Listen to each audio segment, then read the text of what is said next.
Tiene la palabra asambleísta Fernando Torres. Gracias, señora Presidente. Luego de escucharle al asambleísta Mauro Andino, uno está obligado a preguntarse por qué razón el proyecto de ley que ahora debatimos tiene tantas deficiencias en el ámbito jurídico.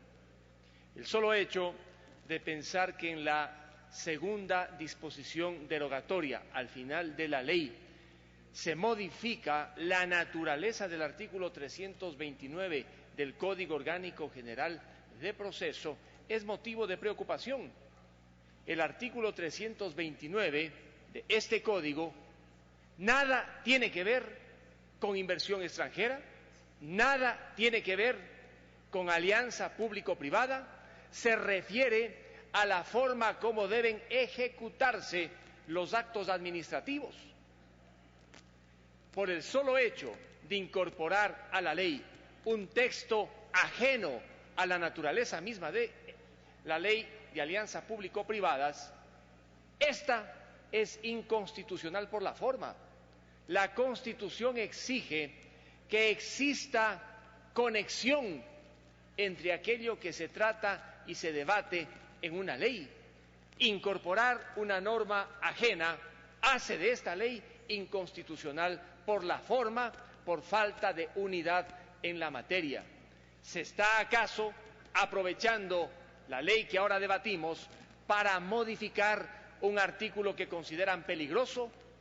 Fue esta una de las mayores conquistas de la Asamblea, haber previsto que los actos administrativos puedan suspenderse y que al ejecutarse se cumplan requisitos de ejecutoriedad. Lamento que se le quiera tomar el pelo a esta Asamblea modificando uno de los mejores artículos que tiene el Código General de Proceso. La respuesta entonces a la serie de inquietudes del asambleísta Andino es muy simple. Esta ley es un camino oscuro.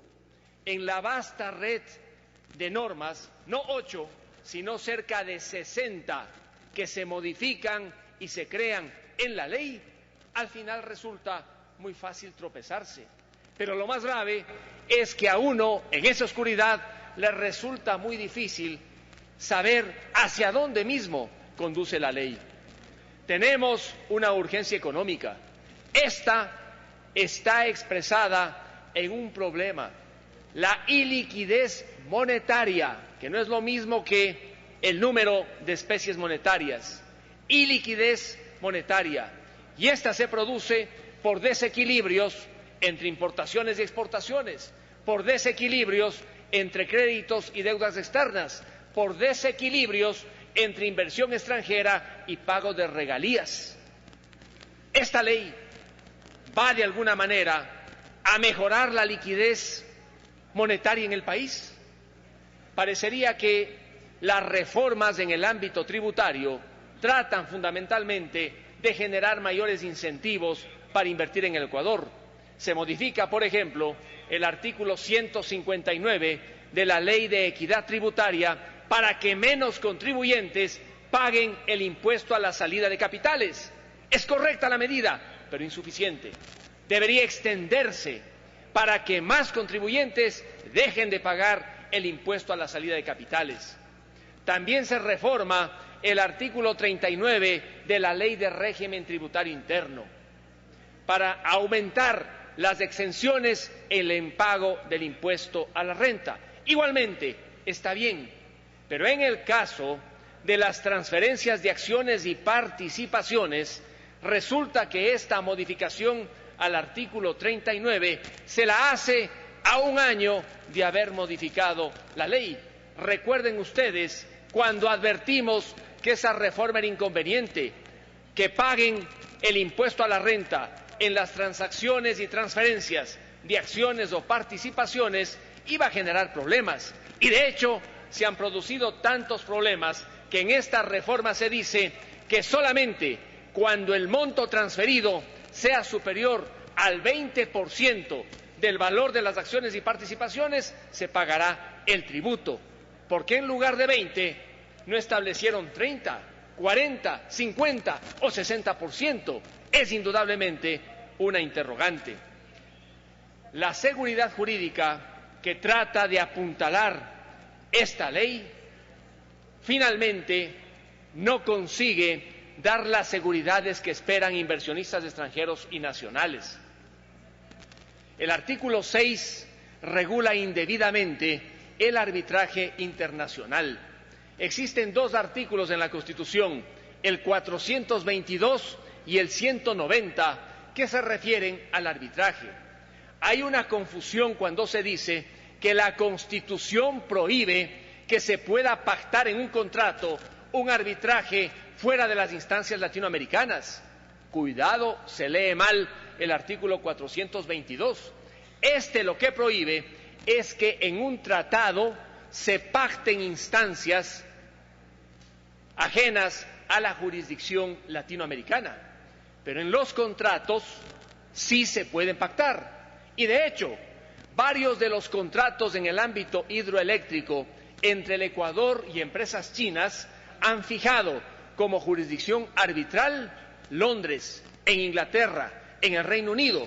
Y está bien que lo hayan hecho, sabiendo que en materia de arbitraje Londres es la ciudad que ofrece las mejores condiciones para defender los intereses del Estado o eventualmente también los intereses de los contratistas.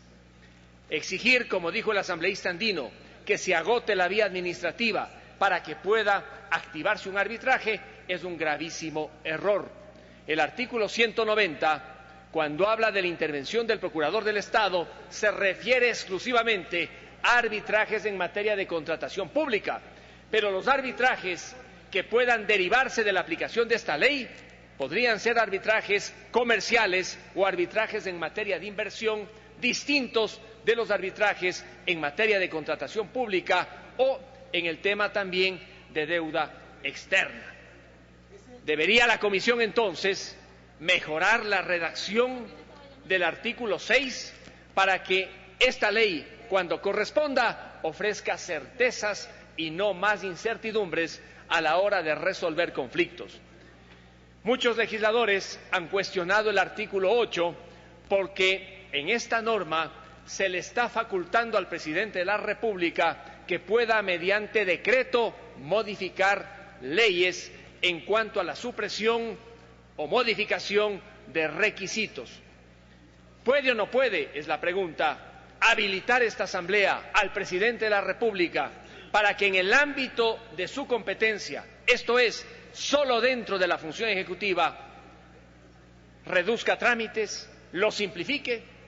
No hay norma expresa en la Constitución, pero no creo que sea imposible hacerlo, tratándose básicamente de simplificación o eliminación de trámites. Este tema merece ser estudiado a la luz del derecho parlamentario comparado. Si se va a simplificar un trámite por decreto, que se lo haga, especialmente para facilitar la inversión en el país. Lo que no se podría es permitir que mediante decreto, con el nombre de modificación de trámites, se establezcan otros que le hagan la vida difícil al ciudadano. Este es tema de debate. Este tema no está sellado básicamente con la pirámide de Kelsen.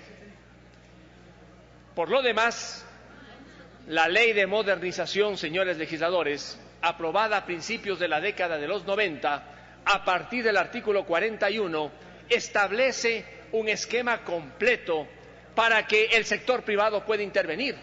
Esa ley estuvo en vigencia el año 2007, está en vigencia ahora, y gran parte de lo que se dice en la actual ley que estamos debatiendo se encuentra consagrada en la ley de modernización.